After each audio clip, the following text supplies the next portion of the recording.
because I'm 55 and I lose it. Okay. Right? Cut me off. I'll be like, what was that? Anyway, the reason why I say that is important because why? Sometimes pain is a motivator. Okay. Right? And I don't want to use it anymore. I ain't got no money as a motivator. But once I get the money, I'll tell you this story real quick. Look, I remember I said I was going to quit. Anybody ever said they're going to go quit cold turkey? Yeah. And I ain't had no money. So I'm laying on the floor. I'm not using crack anymore. Next thing you know, knock on the door. My man said, what's up? I said, John, what's good? He said, we're going to get high. I said, I quit. I ain't, no. He said, don't worry about it. I got some money. For some reason, I got some energy. I jumped up. Come on, let's go. So I want to go down to 8th and Butler. So we go down to 8th and Butler, right? And then I said, yo, you can't buy no drugs in the joint like it's a drive-through. He said, yes, you can. Give me the money. I get the money. As soon as we go around the corner in the car, woo. Police come. Police come. I had a moment of sanity. He said, listen, just be honest, and I'll let you guys go.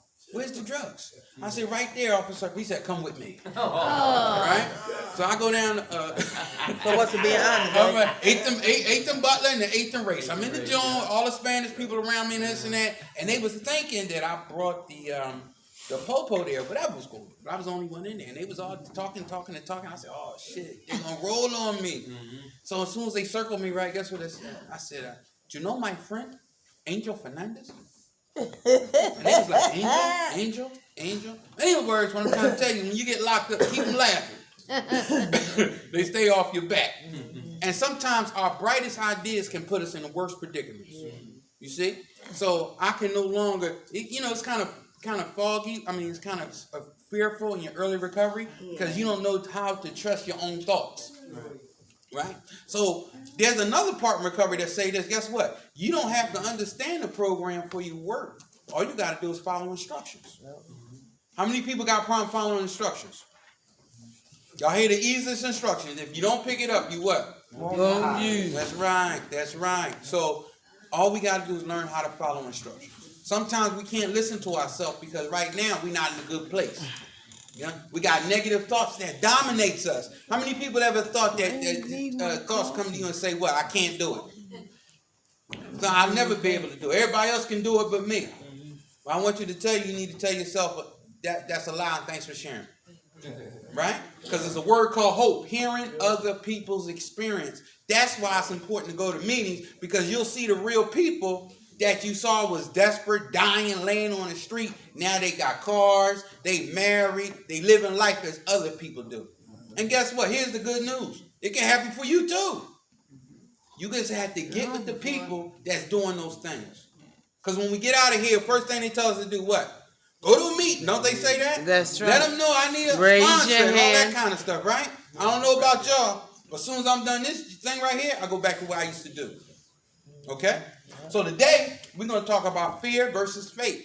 We're going to try to show you how faith can fuel your recovery. You understand what I'm saying? They even call faith, what night? Forward all issues to heaven. Because it's like we are human beings, and sometimes the pressure is too much for us to bear, if you follow what I'm saying. I gave my man something about triggers. A lot of times, what we do, we use the drugs over the what? Over our feelings and our emotions. I can't survive my feelings or my emotions. Sometimes when I was like real scared, really scared, I would drink that old English, that St. Ives. You know what I mean? I got courage out of nowhere. You know what I mean? I don't care. You know what I mean? All that kind of stuff, right? So I just want you to understand we have to learn to look reality for what it is. Take off our spiritual shoes because we keep running from our feelings and our emotions. They say, Knight, what we got to do? We got to learn to feel, deal, so we can heal. Yes, y'all have too much responsibilities to stay in places like this. You got children, you got husbands, you got wives. All these people are counting on us. I mean, the recovery has to be done for you. Yes. But I want you to understand that we have a responsibility to our families, especially to give a good example. You know that? Kids do what? People learn through observation and participation. You could be drinking, and people used to tell me this all the time. Don't do as I do as I say. Yeah. You know, and I couldn't figure it out because anything they wanted to do, I wanted to do. You feel me? So we have to learn how to create a good example for our family. Okay. Thank God for last night's rest, this morning rise. Yeah. Thank God for his grace and his mercy. That's right. Grace is always giving me what I don't deserve. Yeah. And mercy is not giving me what I do deserve. And for that, I'm eternally grateful. How everybody doing? Good. Wonderful. All right. Listen, God spoke to me. He said, Derek, my son, stop giving people. I know you love to do what you do, but less is more. Anybody hear that? And sometimes we give you an overdose of information. And he said, even for you and for Rob, less is more. So one word, fear. Anybody hear that? Face everything around. And the opposite of that is the what? The antidote of fear is what? Faith. These two elements cannot consume the same capacity at one time. One must leave. Mm-hmm. Underneath these two words is perception. Everybody should have a pair of these glasses. Perception. How you see fear is how you treat fear. How you see faith is how you treat faith. So from the brain stem to the prefrontal cortex, we're going to take a pilgrimage on the negative side of fear. Because fear can be healthy too. Is that true? Yeah. Not to shoot dope. That's a healthy fear. Yeah. Don't smack a cop. That's a very healthy fear. Healthy fear. Not to have sex unprotected. That's a good healthy fear. Healthy fear. So this fear we're talking about here is paralyzing. Right? It rapes us from the what? From the essence of what God called us to what? To do and to have and to be. Right? Kidnaps our minds and take us to the land of what? Doubt and worry. Right? Paralyze me from my dreams and my what? My hopes. Fear, the paralyzing fear. Number one, afraid of the unknown. Who's afraid of the unknown? Okay, all right. That's a good thing to find out. Say it again. It's a good thing to be afraid because, like. What's your name? Huh? What's your name? You know my name. I think my name is Ladine. All right, can you speak up, please? My name is Ladine. Hey, Dean. Sometimes fear is a good thing. Because if you're not scared, if you don't fear anything, how can I word this? If you don't fear anything, right? How are you gonna be able to overcome some stuff? Okay, y'all hear that? If you don't fear anything, how you gonna be able to overcome some stuff? Tonight is talking about different aspects of fear. Okay. You understand? Different aspects. Yes, one part is good, another part is bad. Right. What he was talking about was the what? The fear of the unknown. Okay. You see? So the fear of the unknown is like Christopher Columbus. He didn't know where he was going. Okay. Fernando Board showed them how to go, but they still was like, oh, what's going on? They had to trust in other people to take them to a certain place. So when you guys go to meetings, I know when I first went to meetings, they talk about hugging people. I say, yo, I don't do all that hugging stuff. Come on, stop playing. Stop playing. Why you giving me a cigarette? I don't want coffee. So all these things is different, right? This is different, but guess what it was? It was a healthy fear. And once I start to get to know people and I say, oh, they don't want nothing for the cigarette, they don't want nothing for the coffee. Right. I'm doing the ABCs, ashtrays, brooms, and chairs. I have to acclimate myself to a new environment so I understand that it's not that bad. Now, I was in some places I should have been petrified. Abandoned houses. Look up and you can see the stars. Sleeping under the train and all that kind of stuff. These are things I should have been scared of. But because I was in an altered state, Come on. I didn't fear the things I should fear. Come on. So now you thinking like that, you go around places where you got the love, respect, and all that kind of stuff. I'm like, oh, now y'all back up, now back you up. fear that. Back up. Now you scared. Now I'm scared. Go fool. Who's afraid of what? To raise your hand and say, I need help. I need help. I feel like getting high. I want to get high. But if I'm worried about what? What you think, I become a people pleaser. And that can help me die. Is it a bad thing to ask for help? No, it's not. When you're taught as a man, Say again? you're not, as a man being told growing up, you're not supposed to ask for help. Give me an example. You're supposed to be yourself. You're supposed to rely on yourself. If you need something done, you don't ask nobody. You do it yourself. Do it yourself. And men don't show emotion. They don't show sadness or, you know what I mean, like love. They only show nothing but like happiness and anger. That's it. But a real man cry. Huh? Kyle, guess what I did? I'm glad you said it because I remember watching Rambo. I said, I want to be a man. So I'm watching Rambo, right? He jumps out of a helicopter or something. He cuts his arm and all this and that. I said, oh man. Then he just sews it back up. Without saying anything. I said, I need to be a man like that. A real man. But that was fantasy. That's not reality. How much time y'all clean, brother? Almost like 69, 70 days. All right. Hey, fear the unknown produce what? Anxiety. Anxiety. Will I stay clean this time? Anxiety. Will my kids still love me like they should? Yes. Anxiety. Anxiety. All right. Fear the unknown. Catastrophic thinking. Woe is me. Forecasting. It'll never happen for me. I'ma shoot dope again. Once again. I'ma smoke coke again. I'm going back to jail. Just a matter of time. Yeah. Shitty thinking. Exactly. Catastrophic. Y'all don't know people think and talk like that? Yes. It hasn't even happened. But we project it to happen. And we lose before we even get started. Right. Or you even sit down. Afraid. Afraid of the what? The unknown. Yeah. Alright, fear. Number 2, who's afraid of change? Who still want to be the same woman, but still recover? Will that work? No. How many guys here want to be the same man and still recover? Will that work? No. The old us brought us here. That's right. Yeah, but see, some people get scared of when they get clean, if they're gonna like themselves, if they'll like their significant other, or if they'll like the things they like when they're high, but you might not like when you're sober. People are scared of The change. the change, but maybe they're scared of the change within themselves or their surroundings that they don't like, they're comfortable with. They don't like, they like to be content with what they have. Like if I'm a bad boy, and I know women like bad boys. No, we don't. But me, That's what they say. but if I gotta clean my act up, cause me being a bad boy always got me jails, institutions, and damn near death.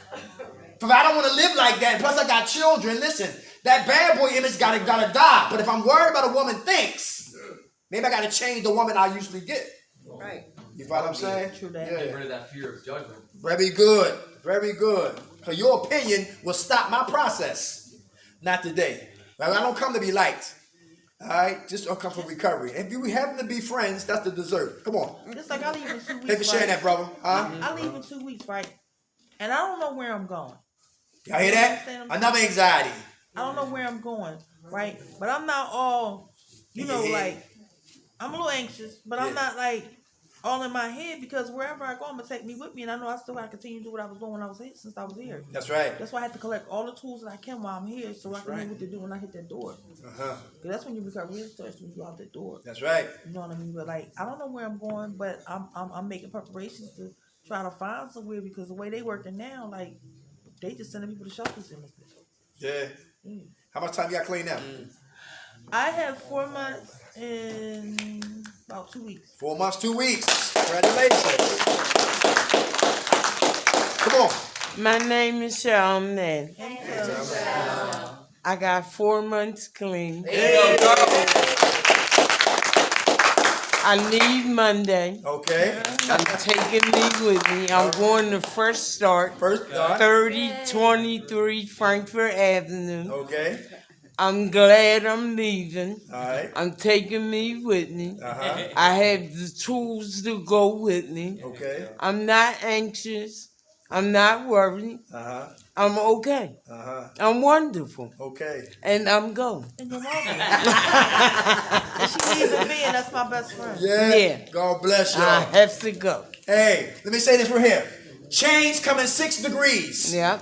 Change come in 6 degrees. This is documented, right? That's where I got it from. Number 1, pre-contemplation. Yep. I don't have a problem. You got a problem. Anybody hear that? People who have pre-contemplation, they live in what? Denial. Don't even know I'm lying. Stage 2 of change is what? Contemplation.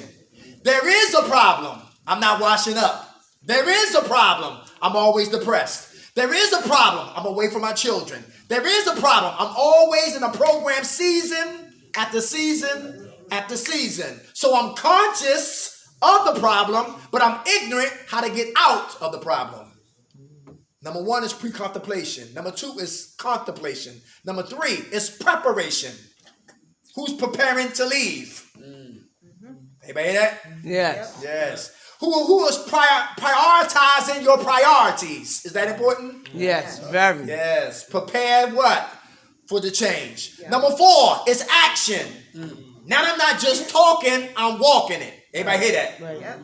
I can put an action in. All right. Love is a what? A verb. Action word. I don't tell Rob I love him. I got to show that I love him. Okay, the lip says everything, but the heart exposes everything. Contemplation, pre-contemplation is first. Contemplation is second. Preparation is third. Thank you. Action is fourth. Maintenance is 5. Yep. If I refuse to maintain the action I prepared for, stage 6 is relapse. Yep. Everybody hear that? Yes. So if I don't maintain the action that I prepared for to change, I will get high Read again. that. 6 stages of what? Change. And we'll tell you this. Guess what? A lot of times we used to think relapse was a sign of complete failure. How many people think relapse is a sign of complete failure? I used to think I that. used to think that. Yeah. Well, I would tell you this. Say you're making a bridge and the bridge foundation is not correct. And before the bridge goes up, it crumbles and falls. Right? You know what that happens? Now, the bridge, a faulty bridge didn't go up. And when other people driving their cars and they would all crash, it would have been a multi-car dying and all that kind of stuff. So what we're trying to say is, hey, a relapse is not a failure if you learn from it. That's right.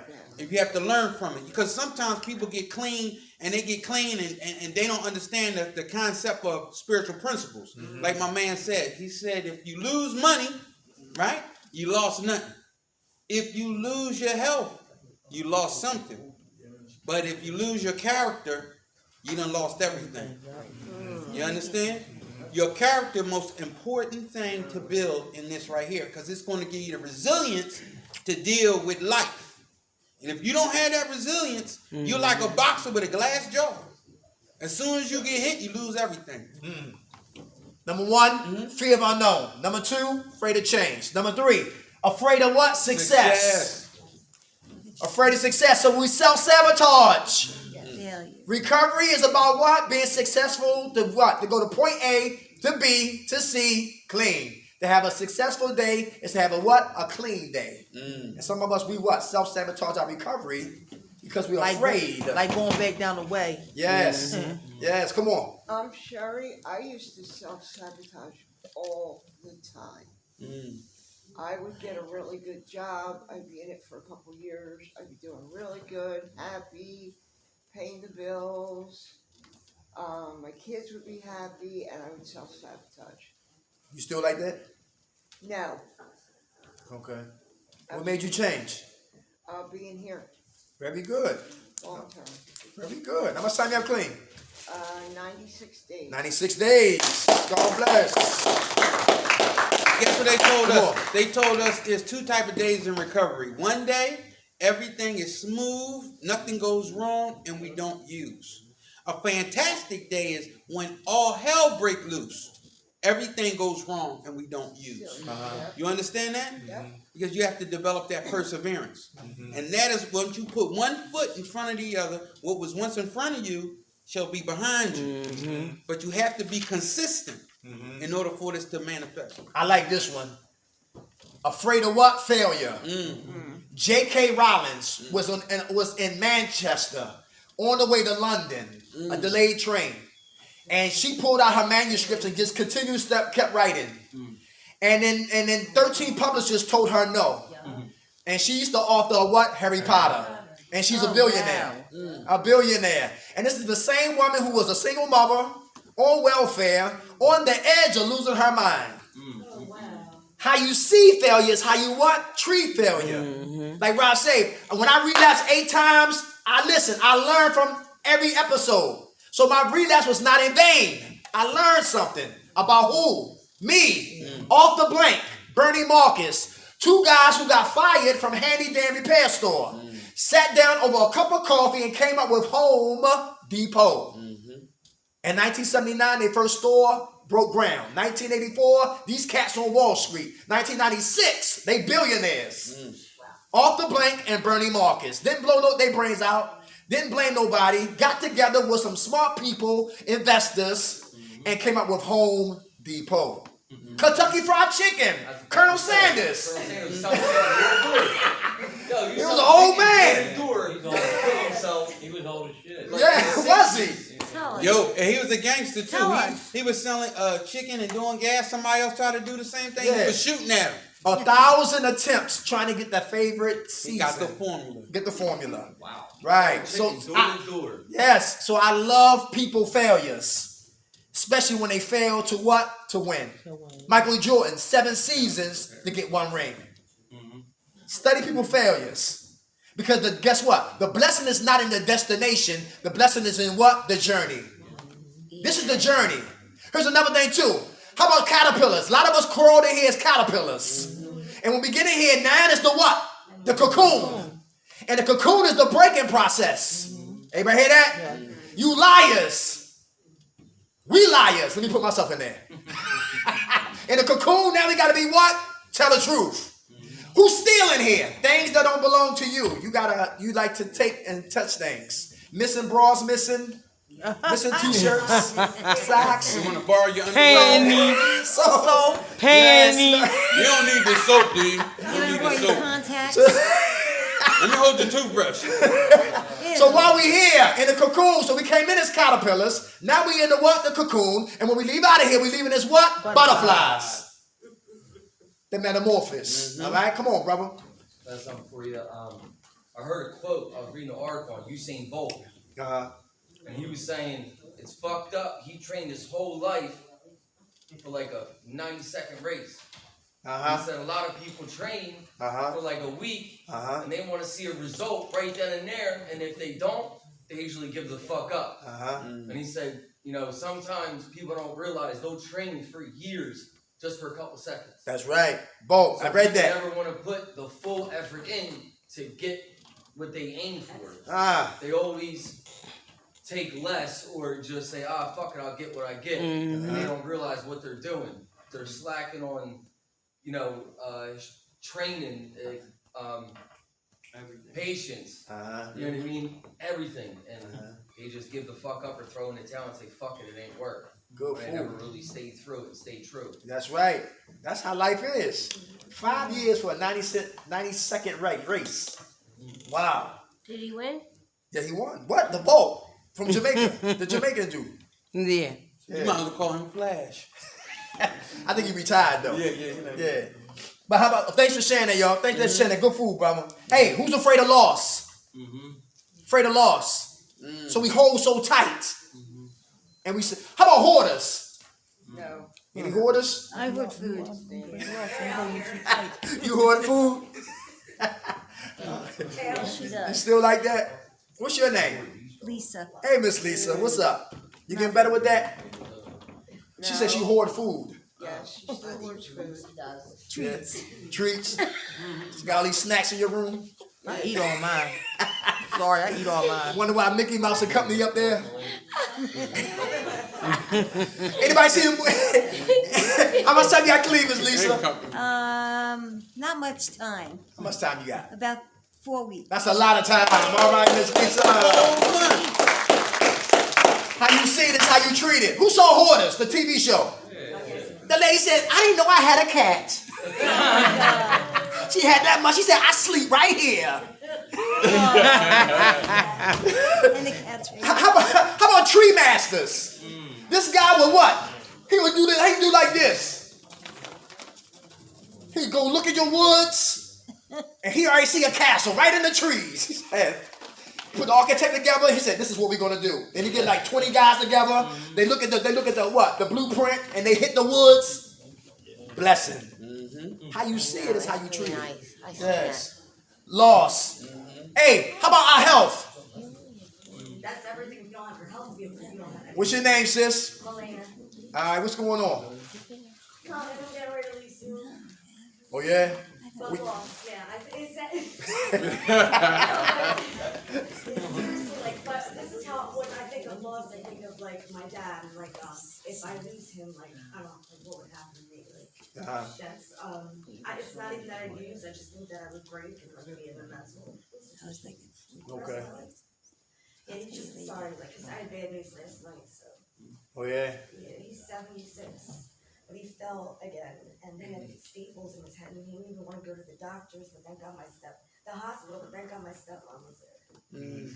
Do we got a nurse? It's not good. Do you got a nurse to come there? Somebody to watch him? Oh, my stepmom does all that. Okay. Yeah. Okay. Sometimes we as men, we can be real stubborn. But I should be there too. Full pride. Yeah, full of pride. Yeah. They won't even ask Yeah. I checked that out for you too at Mercy Hospice too. I'll talk to you at the group. How much time you got clean? 4 months. Give it to her, y'all. God bless. My man right here, come up front. You got your hand up? Yeah. What's your name? Osa. How you doing, brother? I'd like to hear a little bit about the damages that happen to the brain. I read a little bit about the brain, what happens to the brain due to drug use, and how difficult it is to retain information due to brain damage caused by drug use. Gray matter is damaged, brain cells are damaged, chemical imbalances happen due to neurological issues in the brain. And I also looked up different supplements that you can take to repair brain cells by drinking water and some certain types of tea and other vitamins like vegetables and stuff like that. But if you know of some additional supplements or nutrition that we can take to repair brain cells or brain tissues or chemicals to repair those chemical imbalances and neurological issues in our brain so that we may be able to better retain it.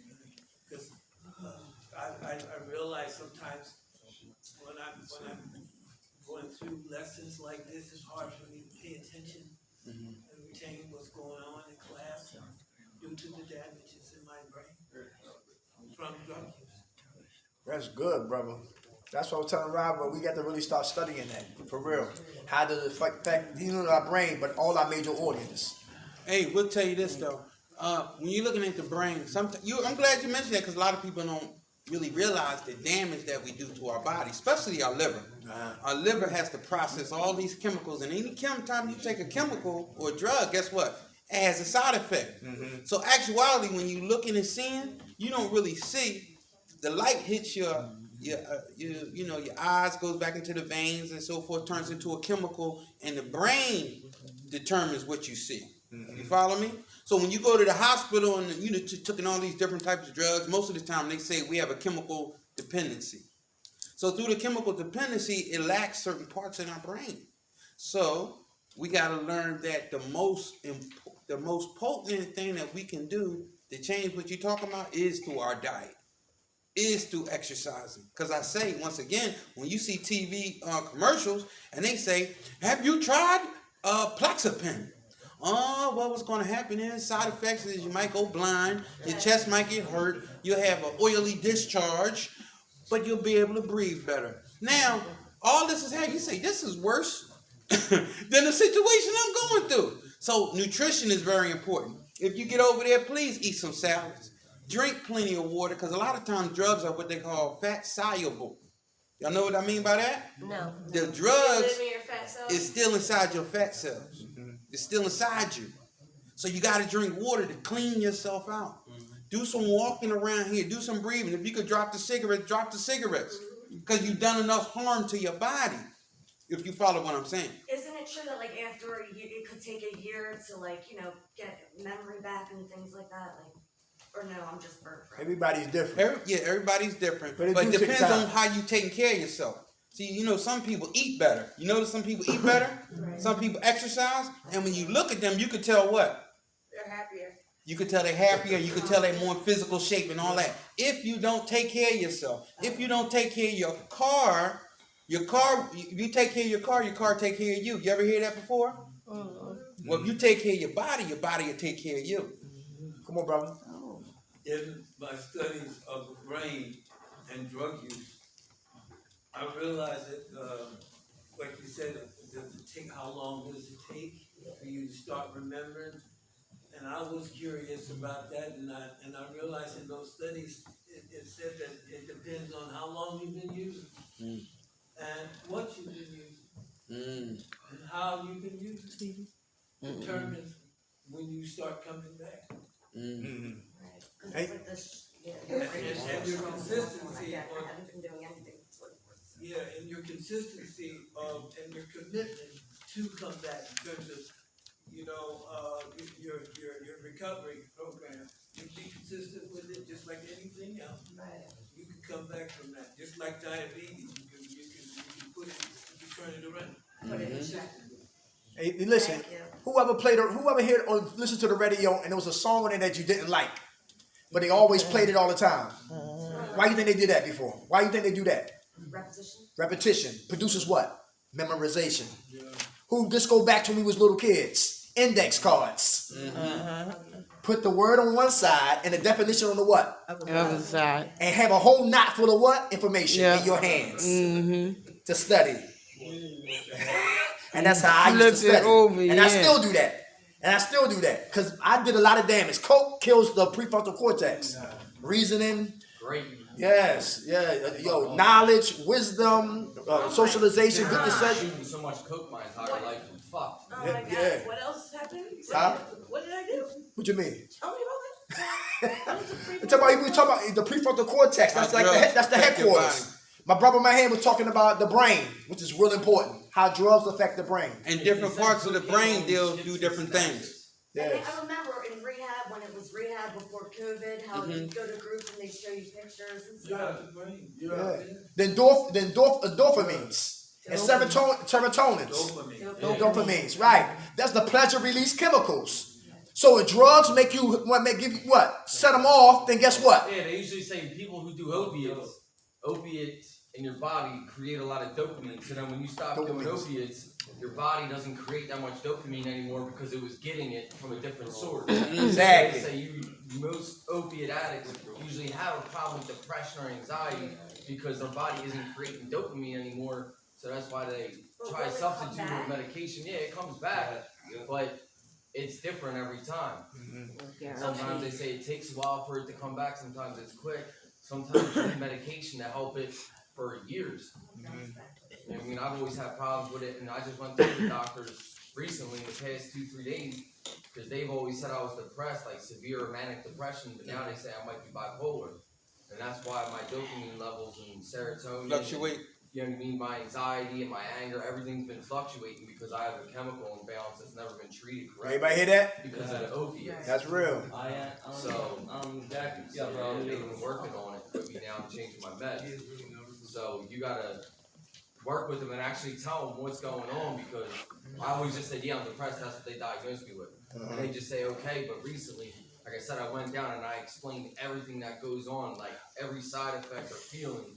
And they were like, no, that's not depression, it's fucking bipolar. You know what I mean? People are, doctors are so quick to be like, I'm bipolar, everybody's bipolar. Yeah. You know what I mean? But like manic and stuff, They cut corners when I diagnosis. Exactly. Come on, sister, then you. Come on. Can you just tell me again